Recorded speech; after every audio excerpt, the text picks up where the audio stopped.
What's going on, everybody? Welcome in to the Blazers Uprise Postgame show presented by Sleeper. Today, the Blazers played their final preseason game as they went into Utah and they lost to the Utah Jazz by a final score of 132 to 129. This was a game in which the Jazz scored 43 points in the third quarter. The Blazers scored 30 in every quarter and actually finally had themselves a good three-point shooting night, going 38.9% behind the arc. The Blazers were 21 for 54 behind the arc. 21 made threes for your Blazers. Maybe that's a good sign for a team that had struggled shooting the ball this entire preseason. But they still find a way to lose down the stretch to the Utah Jazz. Stop me if you've heard that before. They find a way to lose in the final moments as the Jazz put together a run at the end of the game. The Blazers held a 129 to 125 lead with 117 remaining. The Jazz proceeded to score the final 7 points of the game. And we got a lot to break down in the final preseason post-game show of the year. Eric will be joining us in like 15 minutes, 10 minutes. I will not be here for the whole stream. I will not be here for the whole stream. I'm in a pretty bad mood as a Mariners fan, man. I'm not gonna lie, not gonna sugarcoat it. Last night has been two of the most brutal sports nights of my life. But still gonna break down what happened there at the end of this game, because I think it's a lot of stuff that we've seen before, man. And we're gonna have to talk about the offense because I just don't really understand what the Blazers are trying to do this year other than just play faster. And I guess we'll start with that. I mean, simply just to recap this entire preseason, and it was more of the same in this game. The Blazers just don't really set off-ball screens. They just don't. That's never really been much of a staple under Chauncey Billups. It's a lot of ball screens, and it's a lot of standing around off the ball weak side. And I was hopeful with his comments after last season, talking about needing more player movement in the half court. And from what I can tell in this preseason, that player movement doesn't involve screening for each other. I don't really know what that player movement is supposed to mean because, man, it was a lot standing around. Now, the Blazers did score 129 points tonight, but oh my goodness, is that Utah Jazz defense absolutely horrible. That's horrible defense. I mean, just leaving guys completely wide open behind the line, not knowing who they're guarding. That was just some disgusting bottom of the Western Conference level defense from the Utah Jazz. It was nice that the Blazers made shots, though. It was nice to see Drew Holiday get going in this one. He had 24 points, 7 rebounds, 7 assists. For those of you worried about his ability to shoot threes, I mean, he looked like a pretty good three-point shooter tonight. 6 for 9 behind the arc. Meanwhile, Jeremy Grant finally has a good three-point shooting game and also lives at the free throw line. 13 for 14 from the free throw line and 5 for 12 from behind the three-point arc. 32 points, 6 boards. Pretty good for Jeremy Grant. No assists. This was a great shooting game from Jeremy Grant, but this was also a game where you saw the good, the offense. He got hot. It was good to see. You saw the bad. He can't get through a screen. He made some defensive plays, couple steals, 3 blocks. Also fouled a three-point shooter, gave an and one up on that play. Had some bad defensive moments in this one. And then also down the stretch, and I'll use this to segue to talking about the offense at the end of this game. The final 3 possessions from the Portland Trail Blazers involved a possession where the ball was at the top of the arc with 4 Blazers on one side of the floor. That's not how you space the floor in the game of basketball. You don't want 4 players on one side of the floor.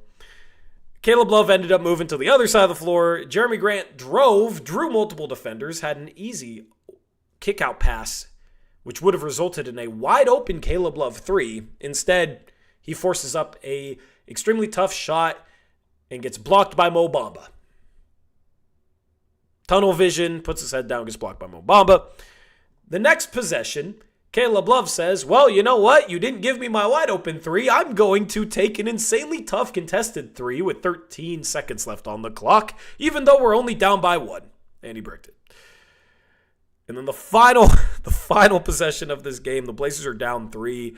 I guess Chauncey's new offense doesn't apply to inbound passes at the end of games because it feels like every single crunch time inbound pass under Chauncey Billups involves somebody just running at the ball off a screen, and hopefully you can inbound to that player, and if you don't, it's going to be tough.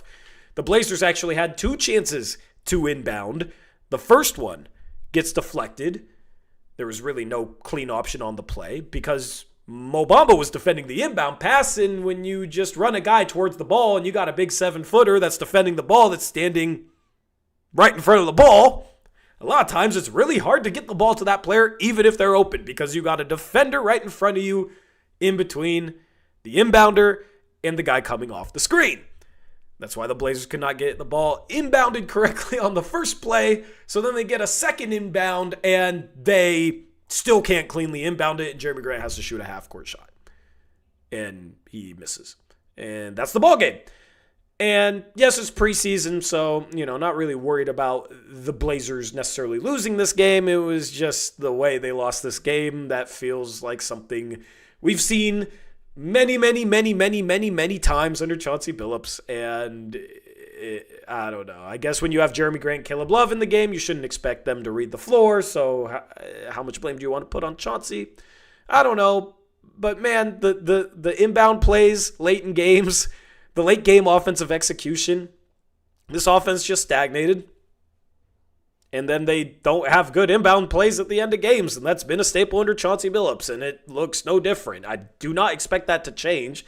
And this is the type of stuff that, although this is just a preseason game, that it costs them. It'll cost them regular season games too. And it has in the past. And I fully expect it to continue in the future. Because it's just kind of ridiculous to me why, when you're inbounding the ball with 5 seconds left and you're down 3, you don't have to just run somebody off 2 screens like it's Damian Lillard at the end of Game 6 against Houston in 2014. All right? That shot was only open because Houston absolutely botched that defensive possession. You can throw it inside the arc, then kick it back out. You can throw it inside the arc and kick it back out. I guess you don't want to get fouled and play that free throw game, but I mean, that would be better than whatever the hell that was.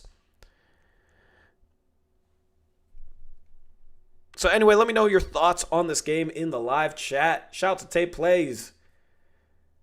Hopefully I can fix the YouTube chat where it doesn't have to just be handles because I would like to see your usernames. But Tape Play says, who does Tom fire first when he gets the keys? We'll see when he gets the keys. We'll see what it looks like this year, man. We'll see what it looks like. But yeah, it was not really as good of a preseason as I was hoping for from this Blazer team. They finished 1-3. You're not really looking at the win-loss record. I said the biggest thing coming into this preseason was the Blazers need to work on their offense. They need to work on their movement. They need to work on their half-court offense. I wasn't particularly impressed.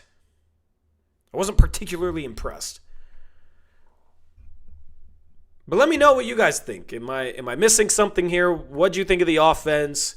Were you impressed by the offense? Let me know in the live chat. Because I'm just not getting it. I just don't really understand right now. Anyway, thank you, Tape Plays, for the donation.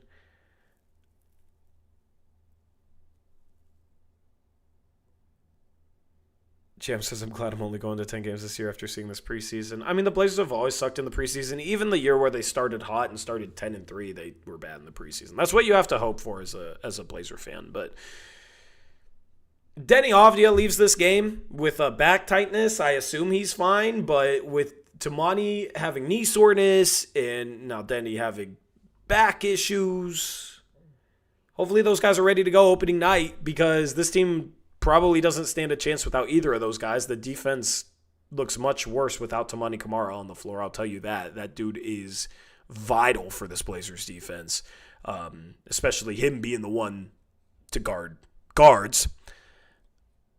I do wonder, with Jeremy Grant having a good final preseason game, I do wonder if the starting lineup's still a debate. And maybe they be patient with Tamani Kamara if he has knee soreness, and that makes their decision easy on opening night. But the problem is this preseason, we saw too much of Jeremy Grant guarding guards, and that doesn't go well. I mean, he got blown by off the dribble by Taylor Hendricks. Good to see Taylor Hendricks healthy after breaking his leg last year, so happy to see that for him. Not happy to see that for Jeremy Grant. Happy to see Grant's threes, but man, most NBA teams are not going to let you do your free throw routine from the 3-point line and then knock down threes. Like, my goodness, those were some wide open threes. Wide open threes. But nice to see Klingan hit one. Nice to see Young hit one. Nice to see Chris Murray hit one.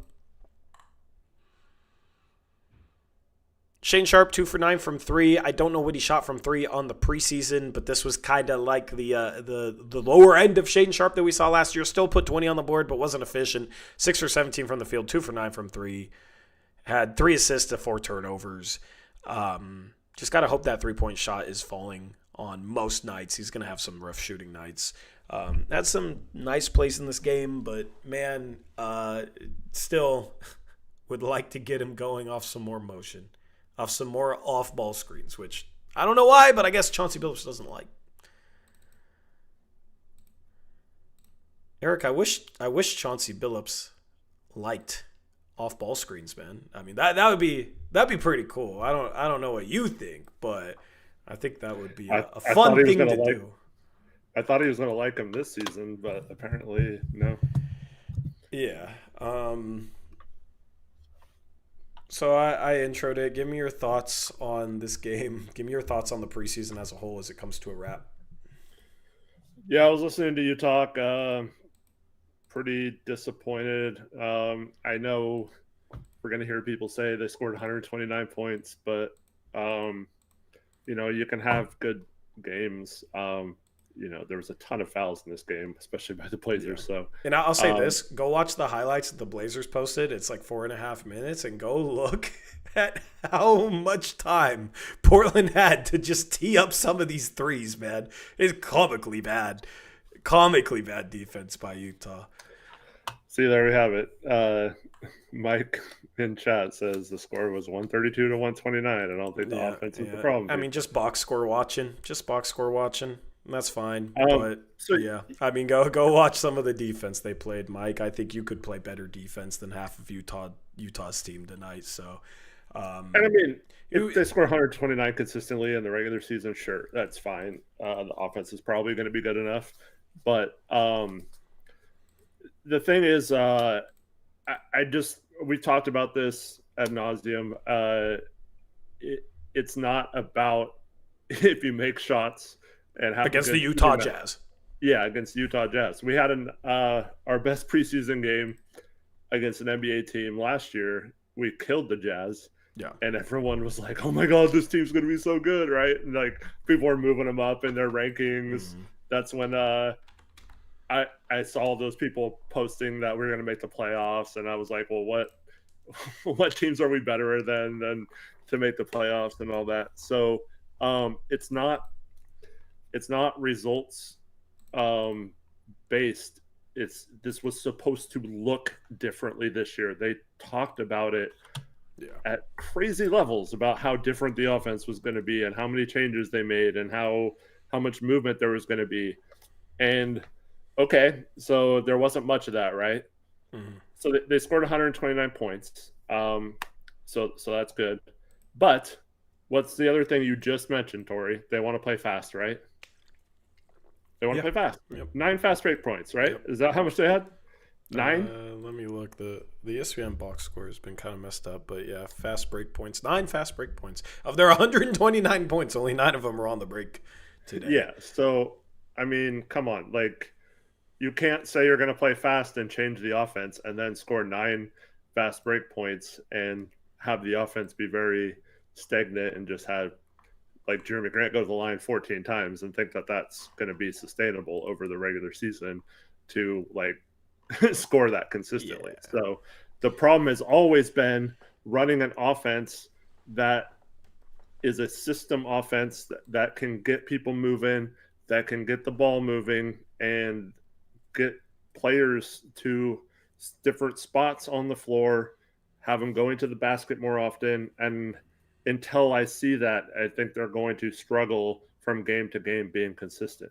Yeah, I mean, this offense will not thrive playing stagnant basketball. They might be able to put 129 on the board against the Jazz in the preseason playing stagnant basketball, but that doesn't mean that that's a good thing, right? And there's some good moments in this game. You know, it's not like there wasn't possessions where they moved the ball well. But for me coming in, what did Chauncey say? He said, "We did a better job last season of moving the ball, but in the half court, they didn't do a good enough job of moving players and getting motion out of all 5 guys." So it's not really just about having good possessions of ball movement. It's about actually getting your players to have advantages once they receive the ball.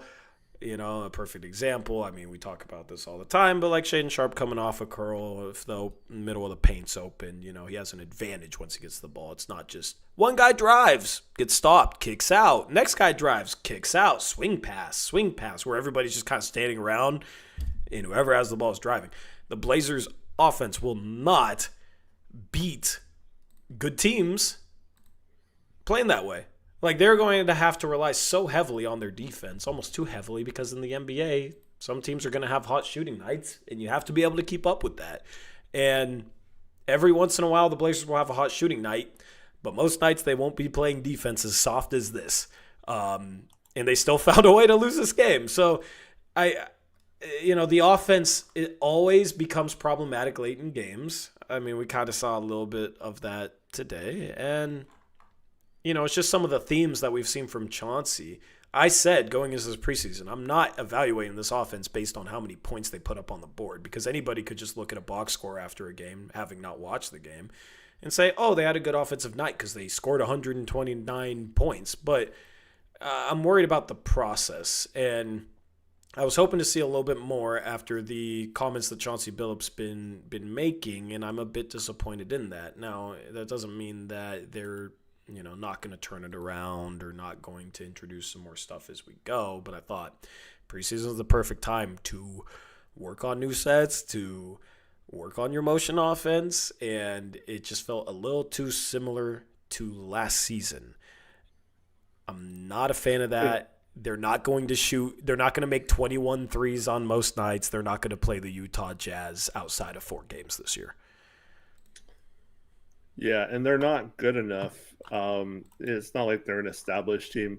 Remember when the Spurs they had that like boring offense, and the game got much more fast paced as we moved into the 2000s, and they kind of evolved and won their last championship. They had a vastly different offense than they ran with their first couple championships, and it was like noticeably different, but like they were a good enough team to where they could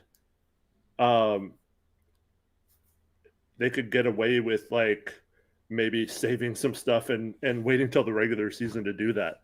We're going to be fighting for a play-in this year most likely, so like we can't afford to like, oh, let's hide stuff back and not put a film out on anything. Like we have to work on what we're doing, and it's kind of troublesome that we're not seeing all the stuff they talked about.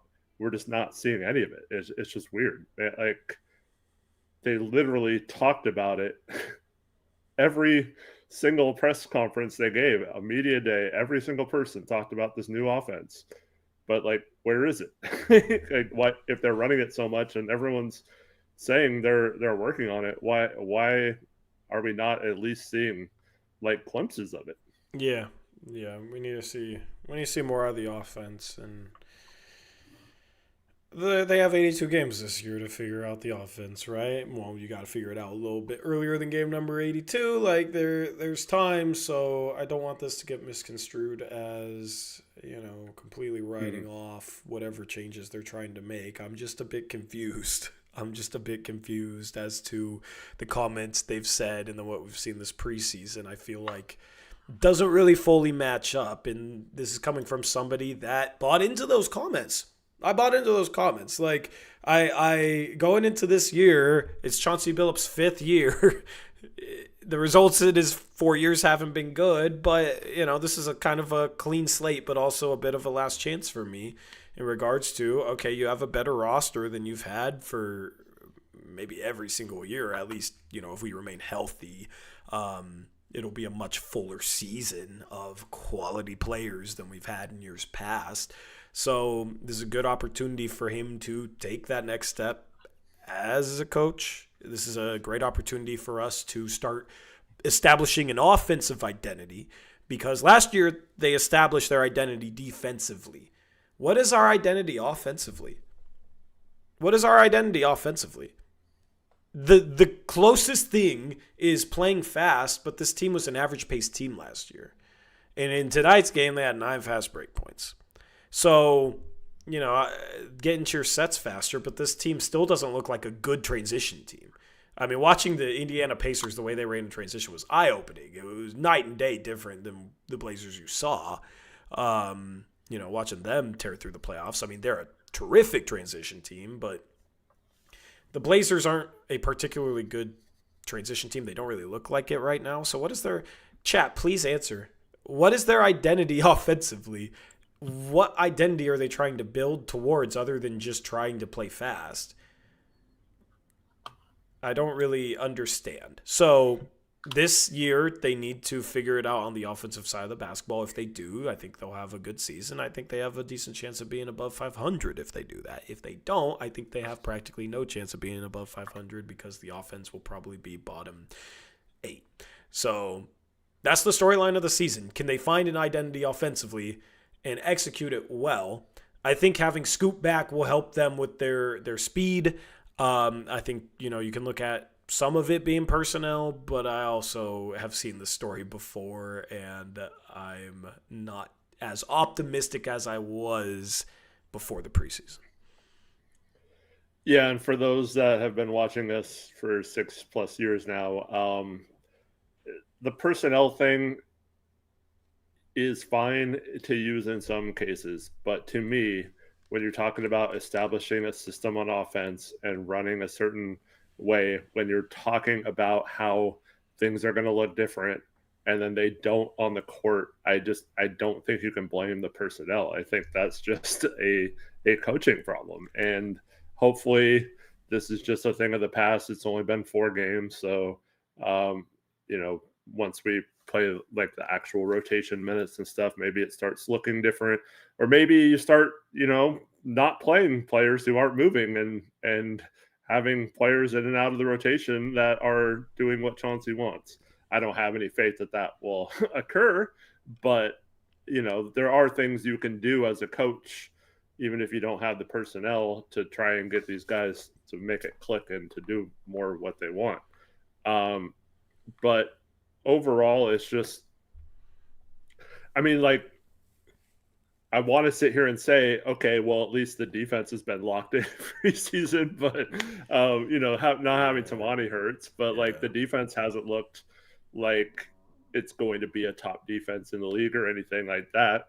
And once again, that could change during, once the regular season starts, hopefully.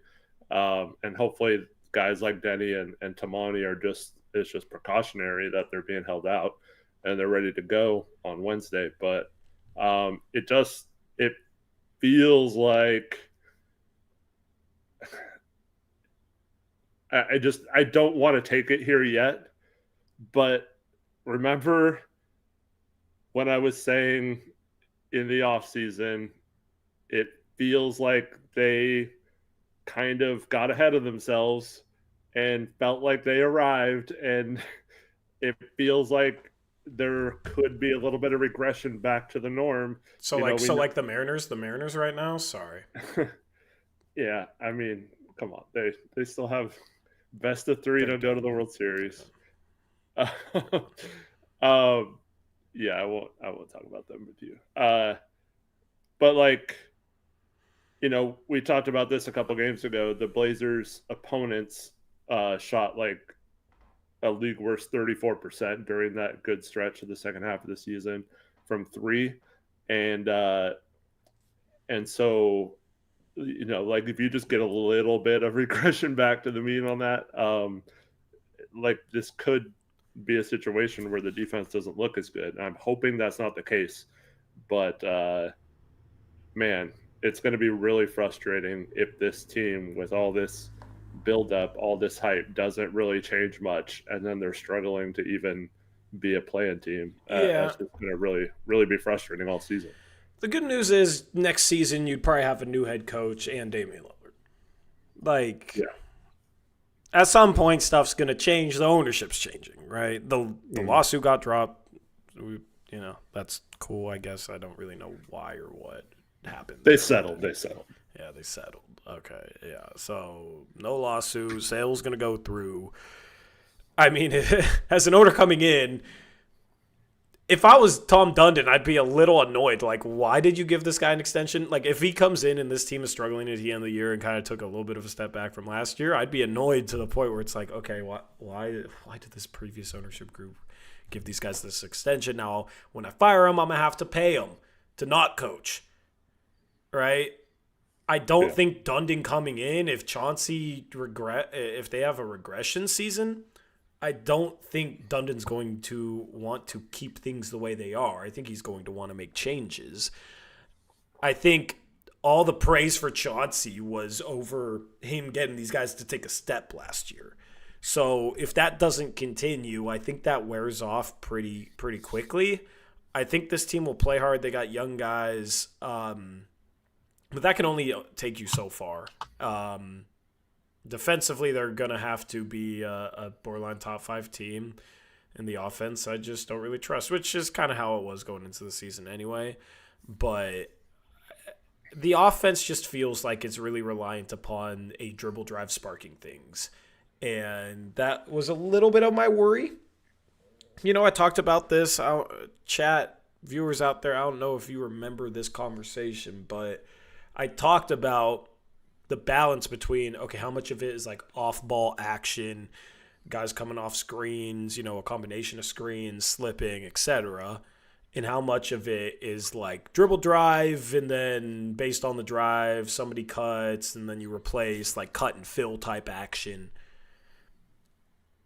And I think right now it just seems pretty much like the latter. The possessions where they have good ball movement, it's a lot of drive, kick, drive, kick, drive, kick.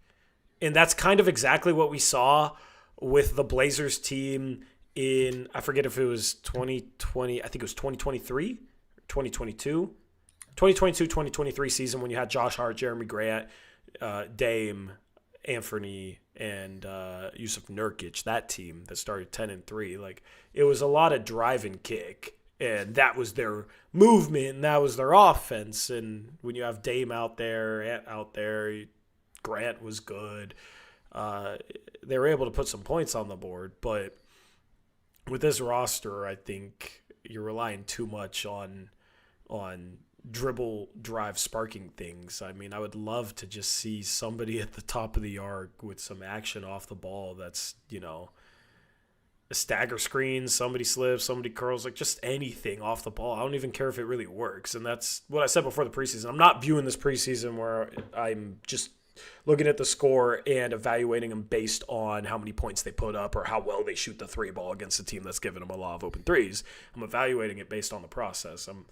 I think they need to do a little bit more off the ball in terms of like principles, where if you got a guy in the corner, a guy at the wing, like they should at least be replacing a lot of times to make the defense think about guarding them. The problem is when you just have a guy standing corner and a guy standing free throw line extended, and especially if they're not the best shooters, it allows the defense to set up their help. And that's the problem I think the Blazers run into, is they love getting to the rim, but a lot of times you're going up against help defense that arrives early. So ways they can figure out how to fix that would be great. I'm hopeful they can figure something out. And so I see a comment. That's the entire point of the new offense, breaking down off the dribble, not off-ball screens. They just don't have breakdown. Yeah. Well, they said they were going to move players off the ball. Yeah. So that's breaking down off the dribble is not moving players off the ball. But also they don't have breakdown off the dribble guys at that level. They don't have SGA and Jalen Williams. They don't have Kyrie Irving. They don't have a Luka. They don't have a star. They don't have somebody to like just consistently break down defenders off the dribble. You have a few guys that can do it sometimes, but if your offense is fully reliant upon that, especially if you don't have great shooting, then you're asking too much from the player with the ball in their hands. I don't know. Like maybe I watched completely different Chauncey interviews, but every single one of them I heard, I didn't hear our offense is going to be predicated on dribble drives and kickouts. I heard our offense is going to be predicated on everyone moving and no one stagnating and randomness. A lot less standing around in the corners and on the 3-point line. Yeah. And the ball moving and players moving and all that. I didn't once hear we're going to run a 4-out offense with the player with the ball dribble driving into the paint and kicking it out for threes or whatever. Like not once did that get said. So don't come in here and say that's what Chauncey said, because he absolutely did not. We could listen to every single interview. It's not even what the players said. Like Matisse Thybulle had a quote talking about like the player in the corner. He's more engaged now in this new offense. It's not like he's just supposed to sit there. And Matisse Thybulle talked about randomness. Dribble, drive, kick over and over again is the opposite of random. It's the opposite of random. And there's a lot of guys standing in the corner that aren't engaged in the offense. They're just sitting there waiting for something to happen with the ball.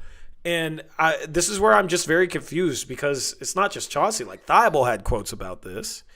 And I'm just not really, it's not really matching up with what was said. It's not really matching up to me. So maybe I'm missing something. Maybe I'm not, but we'll see what it looks like. We'll see if this team can have good offensive nights. Game 1, you're going against a good Minnesota Timberwolves defense. Game 2, you're going against a pretty good Golden State defense. They're going to be tested early, and we'll see if they'll be able to string together some good offensive nights. We'll have plenty of time to evaluate things here as we get into the season starting next week. Minnesota, Golden State, Clippers. Those are all good defensive teams. Also, I saw some people talking about our predictions earlier in the chat. Monday, we're having our prediction show. That'll also be our next show after tonight and our last show before the season starts. And yeah, we'll break down our predictions for both conferences and all that kind of stuff. Award predictions. Yep. So join us Monday if you want to see all that. Yep. Or maybe I don't know. Hopefully I'm not in the worst mood of my life, because that's when Game 7 is supposed to be. We'll see. They'll probably find a way to lose in 6, so it's fine. Yeah. Anyway. Where's the comment? Gregory Dundon says, watch film on Memphis last year before the Jenkins firing. LO, that's new offense. I did watch that film, and that's exactly what I was talking about when I was talking about dribble, drive, initiated, and then cutting and filling. That's exactly what I was thinking about preseason, because the Blazers brought over Patrick St. Andrews from Memphis last season, and my goodness, does this look a lot like that, but they don't have John Morant, and that offense, like they fired Jenkins late in the season when they were still possibly going to have a playoff berth. Yeah, that offense doesn't really fit this team. I feel like you need multiple guys that are good at breaking down defenses, and you need good shooting. And the Blazers don't really have either. But also, you just said it. It wasn't just dribble drives. It was the players moving off of those dribble drives and allowing cuts and stuff like that. So when the defense collapses to the middle of the paint, you find the holes in the defense and you exploit those. It wasn't just the James Harden four-corner, oh, we're going to let him drive and then kick out to whatever guy helps off too much. That wasn't Memphis's offense. So, like, it's not – they're not doing Memphis's offense either. Yeah. Yeah, I mean, they're not executing that well, but that's what it feels like they're trying to do. Memphis shot the 12th best three-point percentage last year. I don't think the Blazers are really capable of doing that. That offense was ranked 5th, but you have a star in Ja Morant. You have a star in Jaren Jackson Jr., who can break down from the perimeter a little bit despite being a big, can step out and shoot it. And his offensive game has really taken off the past couple of seasons. The Blazers don't have those guys to kind of spark things. So, especially with Shaedon Sharpe, man, like you need more off-ball screens. You need more off-ball screens. You need more action like that, and they just don't really have it. So it's the Patrick St. Andrews offense that he's bringing over from Memphis last year is absolutely what this seems like so far. And listen, if they can execute that properly, it's definitely better than what they ran last year. And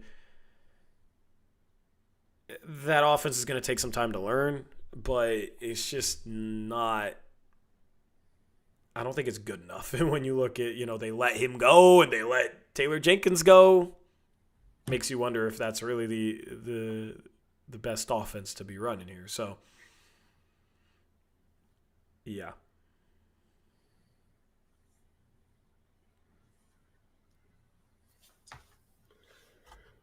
Man, I feel like there was, at this point, like, don't get me wrong, I feel like there's still people are higher on this team going into the regular season. And of course, Denny barely plays tonight, and then, Tamani's not playing at all. We still have some guys hurt, so it could look a lot different in 6 days, hopefully.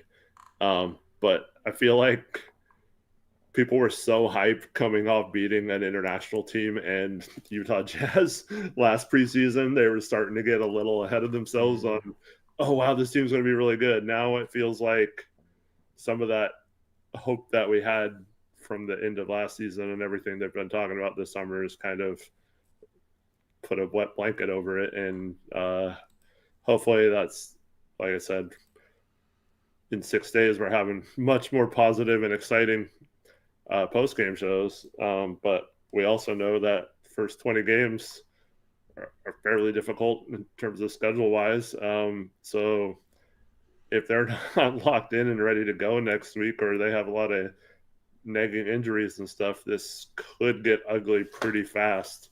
And I hope that's not the case, because this is like a season that I was actually looking forward to, unlike the last few where we knew we were going to lose most of the games. Yeah, for sure. It is hard for me not to be cynical right now, also, to be honest. But, yeah. You're allowed to hear baseball cynicism. Dude, I might need to vent about this for a couple minutes.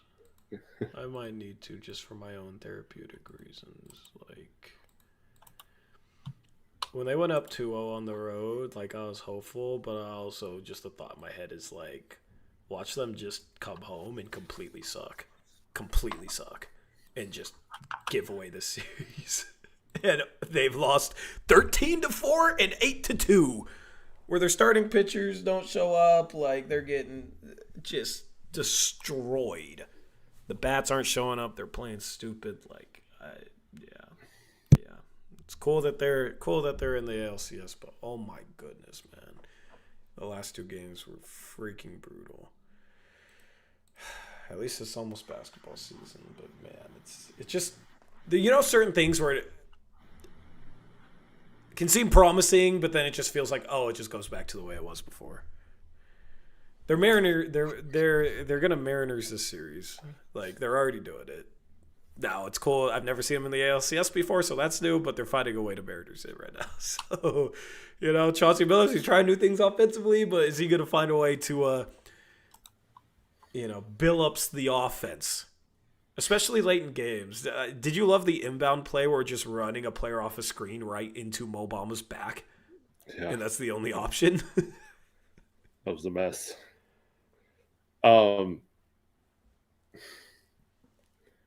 Yeah, like you already addressed it, so we don't have to go into it. But late game execution in close games is going to be something that we definitely are going to be focused on this year, and hopefully Chauncey improves because it's been pretty brutal his first few years.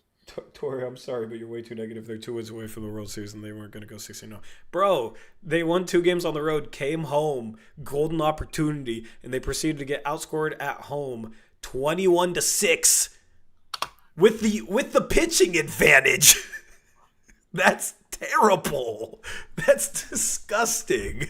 Like, you got players getting picked off from first base. You got a player making a third out at third base when they're down 3, when they could bring the tying run up to the plate. Like, it's just ridiculous stuff out here, man. So, yeah, I mean, listen, if they find a way to overcome it, I will kill my cynicism for the Mariners if they make the World Series.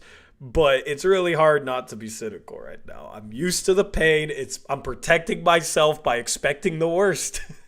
Like, I'm expecting the worst and praying for the best, and that hasn't gone well the past couple of games. That went well before this, but man, it's like a protection mechanism for me because I live and die with my freaking teams. You saw how happy I was last Friday. That was one of the best nights of my life. But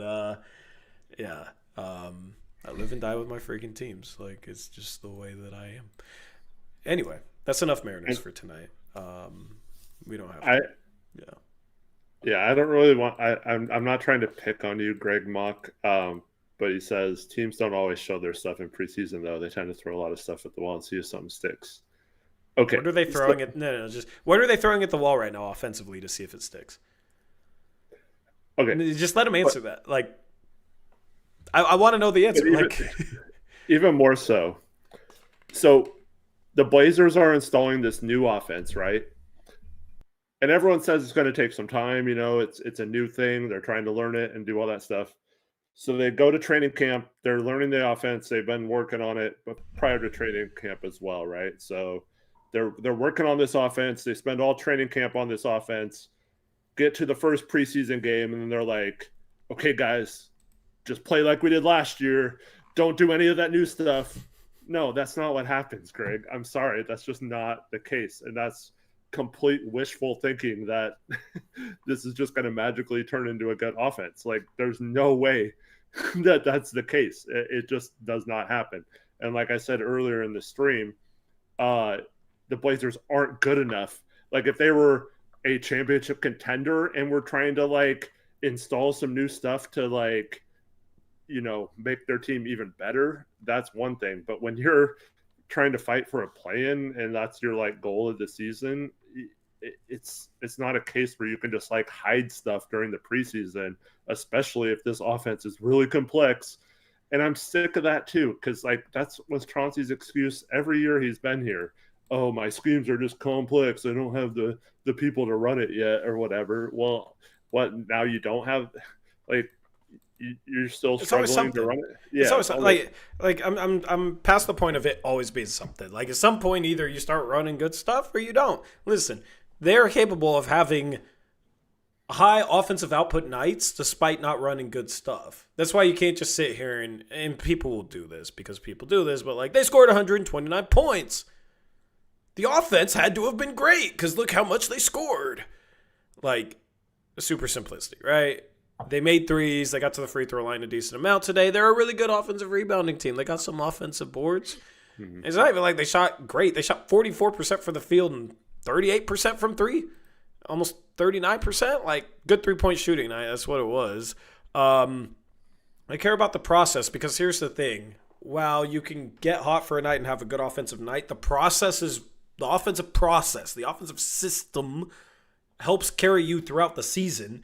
when shots aren't falling, you should be trying to find ways to get players with an advantage going downhill. We have athletes. We have guys that like to get to the rim. We have guys that play well going downhill. You should be looking to find ways to get them in better situations going downhill than just having to try and attack whoever's in front of them and then deal with a defense that's set behind it. And then, all right, well, maybe you draw the guy and then you kick to a guy that's a 30% three-point shooter.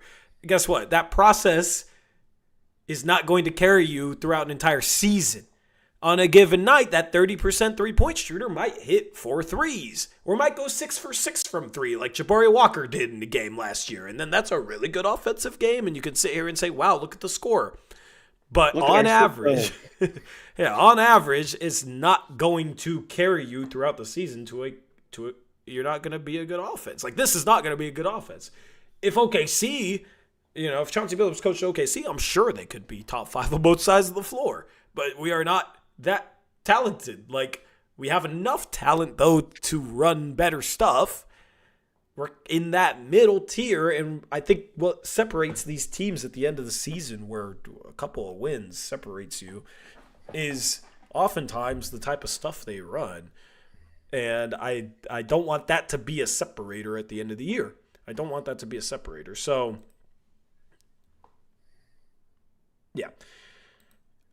The offense, we talked about it enough. Individual players, Eric. It's nice to see Jeremy Grant score the ball, I guess. Yeah. Yeah, I mean, getting to the line a lot. That's usually when he's most efficient, is when he's getting to the line. So you like to see that. Yeah, it's a pretty good game from him. Yeah. I'll take this. He's still just... He could have a 50-point game and he'll still make a play that just kind of drives me crazy. Like the shot that he got blocked by Mo Bamba at the end of the game, where he has a wide open shooter in the corner, and he just shoots it right into the big. Even if he didn't get blocked, that's an insanely tough shot. Like, why aren't you kicking out the ball, man? Just read the floor. Like, he can have high scoring nights, but he just doesn't read the floor. You know what I mean? He reads the floor for himself and not anybody else. If there's space where he can get to his spot, then he'll have a good night. And if he's shooting the 3-ball well, he'll have a good night. I mean, how many of these 14 free throws are because he's just kind of driving into a packed paint and just throwing himself into players and getting calls? Now, it's not a bad play, but it just kind of goes to my point. If we're getting calls like tonight. Yeah. For as much as he has the ball when he's in the game, he doesn't read the offense well enough, and it just kind of – it's fine if he's coming off the bench, and if he has hot games like this, I understand playing him in crunch time, but it will always frustrate me playing guys that just, like, don't read the floor and make things easier on their teammates or set their teammates up. Or, draw a help defender, your double team, don't shoot the ball, kick it out to the wide open shooter type stuff. Like, that's just kind of simple basketball to me. And, I wasn't the biggest fan of Melo. I wasn't as big of a fan of Melo when he was here as other people were. And that's because he was kind of the same way.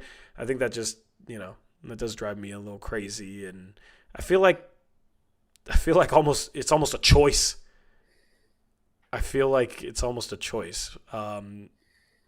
Some of the passes he misses drives me crazy, but he scored the ball well tonight. Here's the thing, though. Is he going to shoot 40% from 3 this year? Because then I can kind of put up with it. If he's having a lot of games like this, I can put up with it. Yeah. If he's getting 6 rebounds a game, that's a freaking good number for him.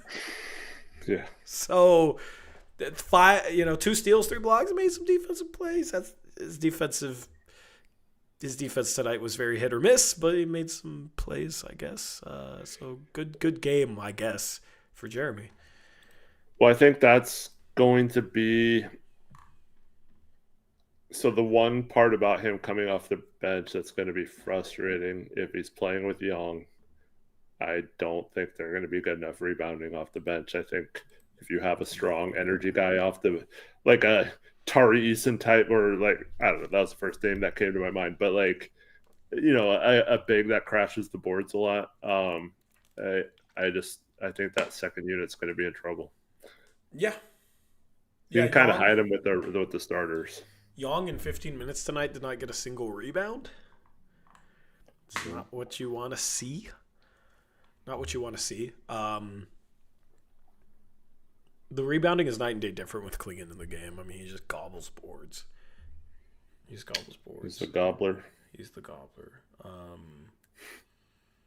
Speaking of Klingan, made another three tonight. His shot looks a little better. It looks like the hitch with his wrist is a little less pronounced. You know, he kind of had that hitch last year on his release. His release looks a little cleaner to me, which is good to see. Hopefully he can knock down that three ball.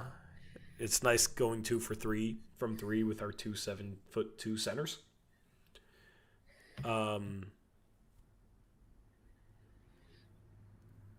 And then Drew had a great game.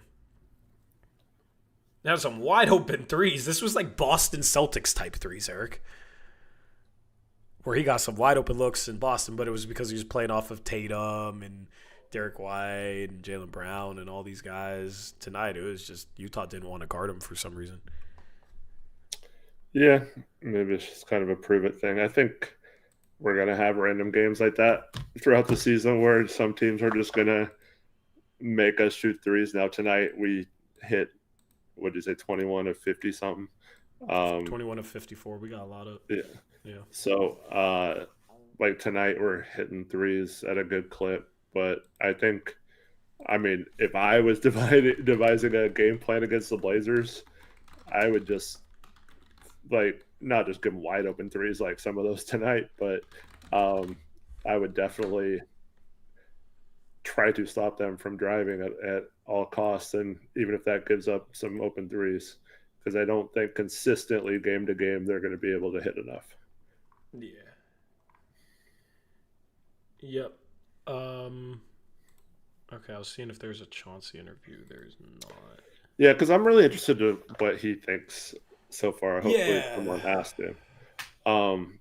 But here's the thing. The offensive rebounding thing you talked about, that's a style of play. That's not an offensive system. Yeah. Same with playing fast. That's a style. It's not your offensive system. Yeah. I don't view getting offensive boards as like a part of offense in terms of like what your offense. You're basically admitting like our byproduct. Offense sucks. We're going to miss a lot of shots. Yeah. And we need everyone to crash the boards for all of our bricks. It's literally a byproduct of your offense not working. Is what offensive rebounding is, which it's good to be able to get a lot of offensive boards, but the more shots you miss, naturally, the more offensive boards you're going to get. And I feel like part of the reason that's why you look at offensive rebounding percentage instead of offensive rebounds per game, because that's the percentage of available offensive boards. That's why that's a little better stat. And the Blazers rank well there. They're a good offensive rebounding team, but I'd rather just make the first shot and not have to try and rely on getting the miss. So, yeah, it's good that they crash the glass hard, and Klingan's going to have a lot of putbacks this year. I like that he's finishing a little stronger around the rim. That bucket he had against Walker Kessler early in this game I thought was a promising sign. I really like that play, just not settling, not fading, being strong down low. Yeah. I like what I've seen from Klingan this preseason. I think he's ready to solidify himself as a very solid, maybe even good starting center in this league. I don't think he's going to be a top 10 center by any means, but I think you get a guy that can be the anchor of your defense and finishes, set good screens, does the little stuff he does. Like he's going to be very reliable this year. So I've been happy with him, I think, as much as any other player this preseason. Yeah, absolutely. I think he's shown he's ready to go. Yep. I mean, he did have the 5 fouls tonight, so you got to clean that up a little bit. We know that was an issue at points last year. So hopefully that's not really an issue this year. But between him and Onsen, they've had 11 fouls. See, Klingan got Chris his Murray 5. Yeah, lots of fouls, man. Klingan got his 5 in 29 minutes. Young fouled out in 15 minutes. I mean, Young's just... I've already seen some whistles this preseason for Young where it's just like, dude, you're only calling that because he's a rookie. Yeah, he gets no whistle. It's crazy to me. It's crazy. So, Young's going to get disrespected with the whistle. I hope Klingan, now that he's a year 2 guy and starting center and is going to entrench himself as one of the best rim protectors in the league, I hope he starts getting a little bit more of the benefit of the doubt. Because I do feel like that's part of it, being a rim protector. With all the freaking crap that this league calls and that these refs call in the regular season, that they don't call in the freaking playoffs for good reason. Because we're talking about professional sports, man, and it's so soft, some of the crap that they call around the rim. I'm not even ranting about a particular play. If you've listened to us before, you know how I feel about the way the game is reffed. Like, my goodness, it just feels like refs, oh, there's a little contact around the rim. Do I want to call this foul? Is the defender a rookie? Yep, foul. Oh, is the defender Draymond Green? Oh, I don't want him to scream at me, not a foul. And then finally, Draymond Green kicks somebody in the nuts. You call a foul, then he still screams at you anyway. Like, that's what this league is refereed like. So, yeah, not a fan of it. And I think it's going to hurt Young when he plays, man, because there's been a couple of things where, like, yeah, if you look at it close enough, like, yeah, technically there was a little contact in this way, but they pick and choose when they call it. The refs pick and choose when they call it. It drives me insane. In the playoffs, I think it's a little more consistent, except for the OKC Thunder. They can get away with murder. So, especially against your Pacers. God, dude. Yeah. So hopefully we get respected this year, man. It's sad that a big part of defense is just being respected enough by the refs. But I'm all for trying to play the OKC style of ball where, like, you just force refs to stop calling fouls because they don't want to call that many. This basically feels like the OKC style. Anyway, rant over. Who else you want to touch upon tonight? Your boy Caleb Love went 6 for 12 and had 2 assists, multiple assists.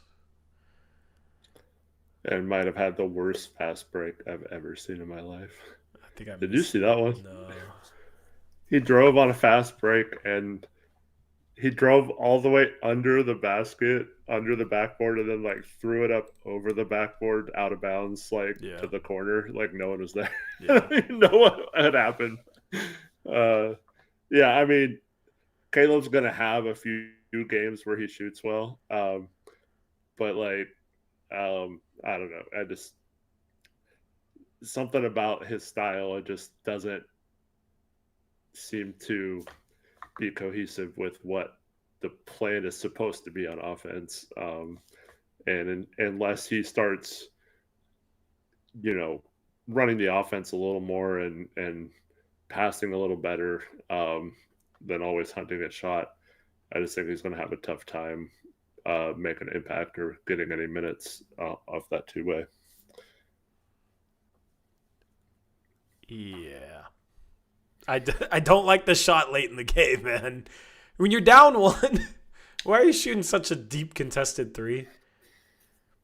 Maybe it's bad we brought Dame back because sometimes Caleb Love seems to think he's Dame with some of the shot selection. I mean, even if Dame shot that shot, I'd question it. So Caleb Love doing it, man. He's just not a point guard. He's just so clearly not a point guard. He's not somebody that runs the offense. I love the play where, like, he and Blake Wesley, like, he passed the ball to Blake Wesley. He passed the ball back. Then Caleb Love threw it back to Blake Wesley. Then he threw it back to Caleb Love. And then he shot a contested 3. And I think he hit it. But it was just like, yeah, that's our movement, Eric. I don't know if you know what play I'm talking about, but yeah, that's our movement we've been talking about. Yep, there it is. But we're only 12 fouls away from the record. We should have fouled more. We should have made some history at least. But yeah, you just got a couple guys. Like, Caleb Love's not going to play, so just the ball sticks to him. The ball sticks to Grant. A little too much. Repair plays 8 minutes, plays less than Sissoko, plays less than Wesley. Makes a 3, had 3 boards and assists. Like, it was decent when he was in, but the fact that he's not even playing over guys like Sissoko, who's on a 2-way, is alarming. And then Chris Murray made a 3. He went 2 for 4 from the free throw line, but that's better than what he shot last year from the free throw line. That's 50%. 50%. He's improving, Tori. Yeah. I don't know. Anything else stick out from any particular players in this game? Not really. I mean, the pace of the game was so crappy with all the fouls that it's hard to really take a lot from anything. Yeah. It was an ugly game for real. Ugly game. It's weird seeing Nurk wear number 30 for the Jazz. It's kind of a random number. Wesley does look like he only has a go motor and that's the only thing. Yeah, that's my takeaway as well. Did you see him get his ankles broken? Yeah. Yeah. That. At least he didn't get clipped because the shot was missed. So thank goodness he saved. He was saved there, but yeah. There's really not much more to talk about from this game. As we look ahead, they play opening night next Wednesday against the Timberwolves. That is a 7 p.m. tip-off time. We'll have the post-game for you. Hopefully, I think Tamani and Denny will play, right? I think it's just preseason, so they're being careful. Hope so. I do hope so. You never know with this freaking team, man. Yeah, you really don't. Assuming they play opening night, Tamani versus Anthony Edwards is going to be a lot of fun. Are they still starting Conley at point guard? I know Rob Dillingham had a really good preseason game. Do you think he's going to eat into Conley's minutes? I would be surprised if they started Dillingham based on how little they played him throughout their run last year. But yeah, I haven't seen anything about their lineup. Yeah. So Conley, I think, you'll have Conley against Drew. I don't hate the idea of posting up Drew a little bit in that game against Conley, and especially Dillingham if he's in the game. I would try and find ways to get Drew on the floor at the same time as Dillingham. Like maybe, sub Drew out early, sub him back in for Denny. Denny can be point forward. Sub Drew back in with Denny, so Drew's with the bench. Try and match him up against Dillingham. You try and take advantage of that size mismatch because Drew Holiday is crafty like that. And I think especially if, whoever the center is can knock down a three and make teams pay for keeping the big down there, that could be something. That could be interesting. But yeah, it's gonna be a fun game. I mean, the Blazers last year at home took care of the Timberwolves twice, so we'll see if they can keep that up. Be cool to get an opening night win over a Western Conference Finals team last year. Yeah, it'd be cool to be above 500, man. That would be sick. How do you guys feel about Young's shooting form? Does it seem repeatable? It seems solid, but I'm no expert. I hope we get to see him cook a second stream bigger too. Yeah, I think his form's completely fine. I think he has. It's getting better too. Yeah. I think it's just working on making it more repeatable. Cleaning up maybe slight inconsistencies he has. He has big hands, so sometimes I think the ball might slip. He airballed last game, the wide open three. So just trying to clean that up as he goes. Hi, Dad. What were you gonna say? Sorry, I had to say goodnight to my son. I do feel better about how they tried to tell us Klingan could actually shoot threes last year. Yeah. I do feel better about Young shooting long term than I ever did with Klingan last year, and now Klingan's improved a little bit, so maybe he can become a capable shooter. Who knows in that regard? But I do feel like it is I have more confidence in it than I did with Klingan ever becoming that 3-point shooter. Yeah. Love's going to score more points than Scoot this year. Who wants to bet nosebleed seats? He is absolutely not unless Scoot is injured all year. So if you're betting that Scoot's injured all year, I mean, I don't think that's a fun bet to take. Are you saying average more points? Because like Love's only gonna He said score play, more points. so total points. Yeah, I mean, I would easily take There's Scoot in zero that. chance. You're Yeah, basically just betting on Scoot being injured all year, which is, I think, not a fun bet, man. Not a fun bet. yeah. Hopefully that's not the case. Gregory will take your bet, though. Chad says I was watching the Jazz cutting and kept thinking, why can't we do that? Yeah. Yeah. Yeah, I mean, but they're not good enough to cut. They don't have good enough players to cut and set off ball screens or something. They definitely don't have good enough players to play defense. My goodness, that was atrocious. Send feedback. Send feedback for what? Oh, I was trying to figure out if there was a way to switch the chat back to username instead of @. Yeah, I don't think there is, unfortunately. I found a send feedback thing, so maybe I'll do that. Yeah, please revert this back to the names. Yeah, it's been driving me crazy. But yeah, hopefully they're healthy. Some of it is from Memphis, but it looks worse. Yeah. Yep. That's my takeaway as well. What do you think Drew's points per game is going to be if you had to guess? Probably like 14? Yeah, I was going to say 13 to 14. Yeah.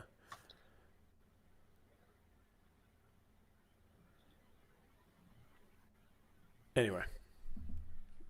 You guys can get in. We have a bet. Nice.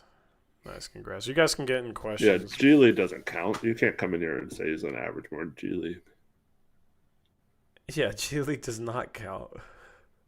If that's what you were saying, you should have had that context when you tried to first put the bet out there. Oh, real quick, Tori. Yeah.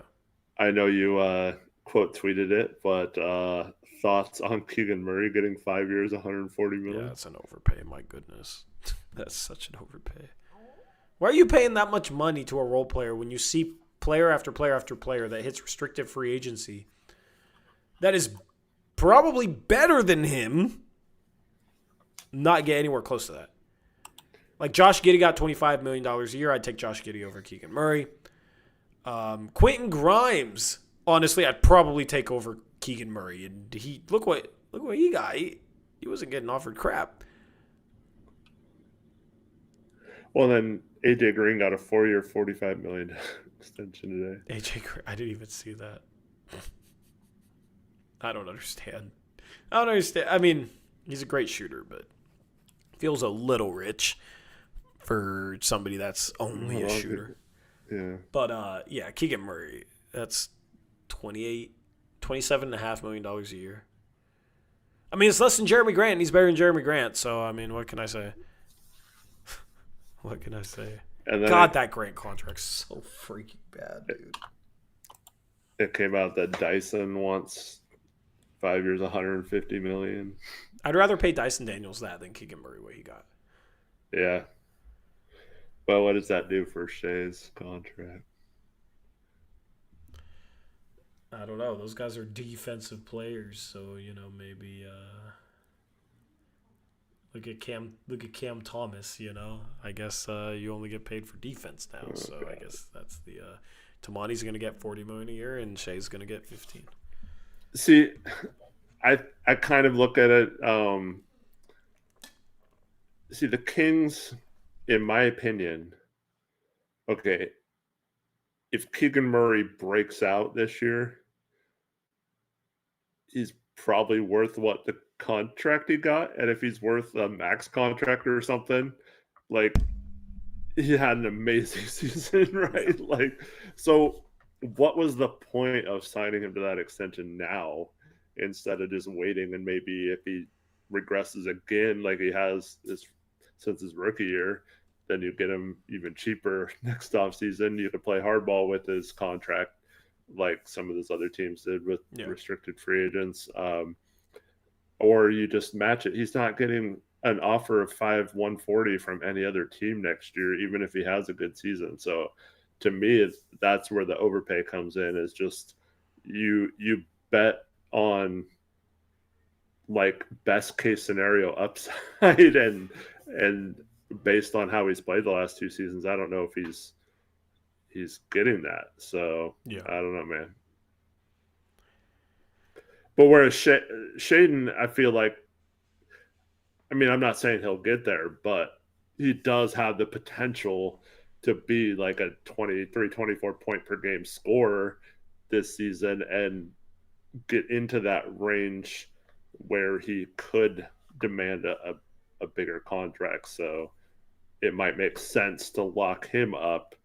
I mean, I don't know if they're going to have to pay him that much money, but like, you know, if you can get him for 4 years, 100 or whatever, like we talked about, I think you do that right now just to lock him up. Yep. Let me give a shout out to Sleeper. Shout out to Sleeper for sponsoring the postgame show. You guys want to know something? You guys can capitalize on my pain tomorrow. Here's what you gotta do. You just gotta use the promo code Uprise. Okay, it'll get you 100% match up to $100. But you can also get a free $20 entry, no deposit needed. You know what you do with that entry? Vladimir Guerrero over half a home run.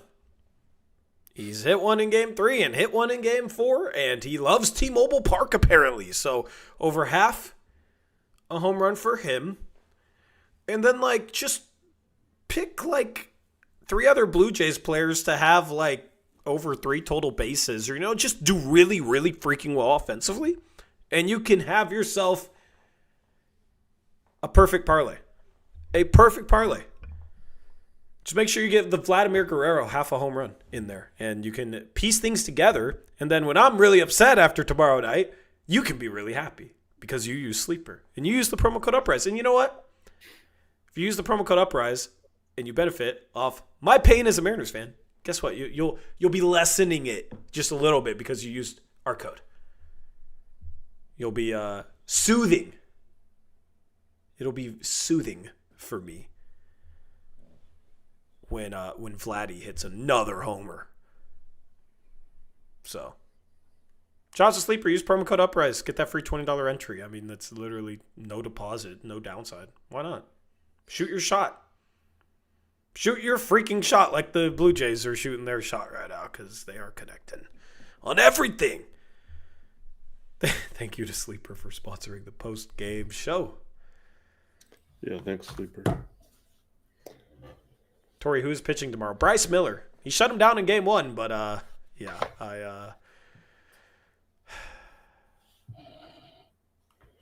sad. I feel physical pain. I've literally been feeling physical pain the last 2 nights. Like, my sides hurt. That's how painful this is, Eric. Yeah, I believe it. Still, win tomorrow, you're fine. I literally punched something. Yesterday. It was a cat tree. Oh, I literally punched my cat tree. Someone clipped that. I punched my cat tree. Well, it has like a little platform, and I slammed my hand down on it, and I broke it. We super glued it. It's fine now, but I was just, you know, it was really freaking painful. So you said you punched your cat, took a tree, pause, and then said cat tree. Cat tree. No, stop. Why would you get? Cat. Why you would guys you all heard that? Why would you want to put that out there? You said it. Cat tree. Anyway, yeah, no. That's crazy. I punched my cat tree. I broke it. I fixed it. It's better than punching your fridge like Eric has done before, all right? It's better than... Why? My fridge is still fine. That sounds painful. Yeah. That sounds painful. If you're new to the show, we are insane sports fans, okay? But also we get our fandom questioned all the time at the same time. So you're in for a ride. You're in for a ride. The dent is even noticeable. It's fine. But like I would never hit anything like a TV or a window. I'm not out of control. It's like, I wish I had a punching bag type thing because I would just go hit that. So, cat tree, I slammed my hand down on it. I didn't think it could break. Yeah. Anyway, it's brutal, man. It's brutal.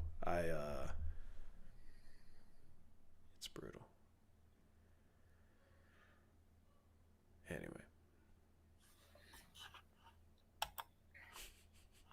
Cats grow on trees, yeah. So good thing I fixed the tree. Tori Eric, I tagged you in a tweet about a video of Hansen tearing up on the bench. All right, I'll go look. Let's see. Do you know what he's talking about, Eric? Yeah, apparently Hansen shed a few tears on the bench because he felt like he didn't play well. So he's pulling a Roki Sasaki?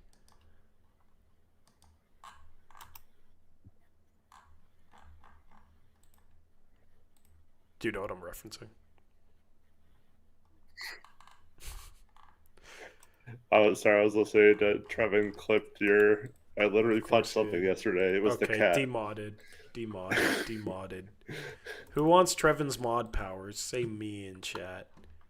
And use promo code Uprise on Sleeper. That's how you steal his mod powers. Somebody please take his mod powers. Trevin, not you. You don't count anymore. Yeah, I don't see the video. I don't see the tag. Maybe it was the Blazers Uprise account that got tagged. Or maybe my Twitter's glitching. Yeah, Blazers didn't post any interviews tonight. Damn. Oh, well.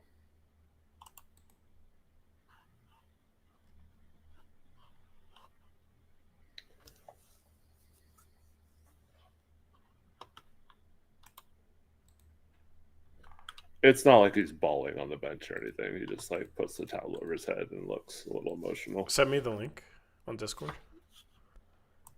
How do you feel about that? I mean, I don't have any issues with it. Yeah, I like that he wants to play well. Especially in preseason, yeah. Yeah, but also, that can't be that hard on yourself. Your fourth preseason game. Yeah. Like in the future, man, be mental. Hopefully he's young and he's new, so I get it. But you want him to be mentally tough, because what happens in the playoffs if it's a really important playoff game and he starts to struggle.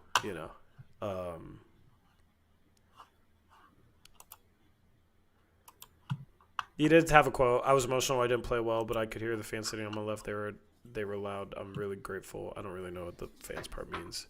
He didn't cry because he's weak. He cries because he cares. Yeah. All right. Yeah. It's fine.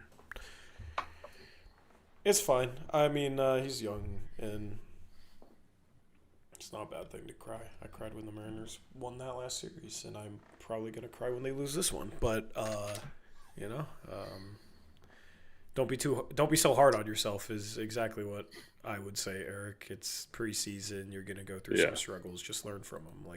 Don't be so hard on yourself that you're feeling that sort of way. Just do your best to learn, and that's how you show you care. You take your struggles. You try and turn them into something positive. You try and grow from your failures. You can turn your failures in. What's up? I would say there's definitely going to be learning pains, so you can't be too hard on yourself. Yeah, turn your failures into successes.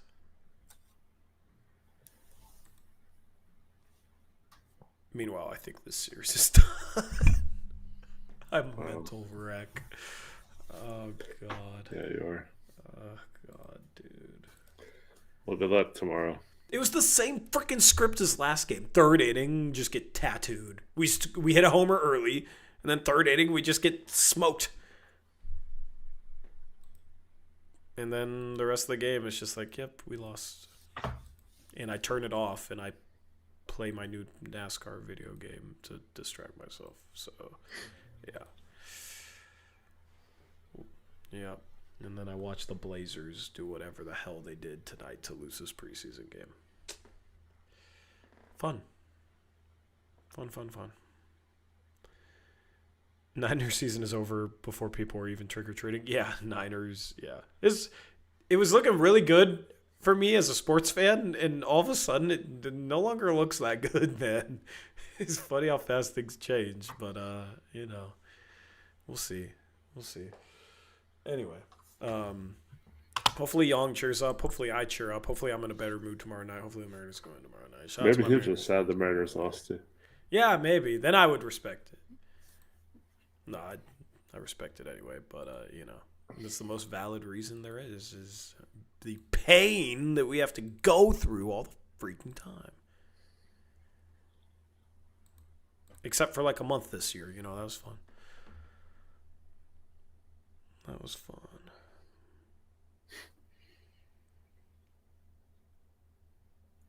Who's pitching for you tomorrow? Bryce Miller. Okay. Yeah, it's the same game one pitching matchup. Yeah. So hopefully Bryce is better. I mean, Kirby and Castillo just left pitches over the middle of the plate constantly, and you just can't do that against them. They make quality contact on that constantly. And they don't strike out. It pisses me off. And Castillo had 6 days rest from Friday, right? Yeah, and he only pitched 14 pitches on Friday. Yeah. Like, he was fresh. There's no excuse for it. There's no excuse for it at all. We gave up homers to the same 9-hole hitter in back-to-back games. Like, it was the same script. That's what made it even tougher. It's the same freaking thing. Well, at least those runs don't carry over. Hopefully they got it all out of their system for you. Yeah. Yep. Anyway. Well, thanks everyone for watching. Appreciate you all. Hope to see you guys Monday for our prediction show. Come because we do have predictions from chat, so you can help vote for chat's predictions as well. Yep. Oh, man, I don't even want to think about Monday. Anyway. Yeah, hopefully you guys have a good rest of your night. We'll catch you again on Monday. Then we'll have the post-game show on Wednesday. Looking forward to that. Leave a like on the stream. Use promo code Uprise. Put it together a parlay with that free $20 entry. Over half a homer for Vladdy. And then any Blue Jay to get, a hit or two is a pretty quality parlay for tomorrow. And using code Uprise helps me out. Helps out the channel. And we're out of here. Have a good rest of your night. Until next time, as always, peace out. Go Blazers.